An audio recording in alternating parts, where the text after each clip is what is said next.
832வது நாளாக கருணை கரங்கள் அறக்கட்டளையின் சார்பாக அன்பும்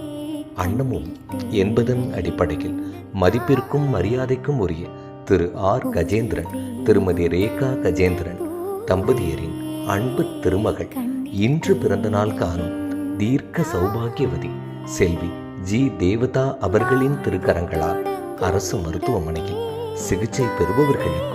மற்றும் உடன் இருப்பவர்களுக்கும் காலை உணவு அருட்பிரசாதமாக வழங்கப்பட்டது.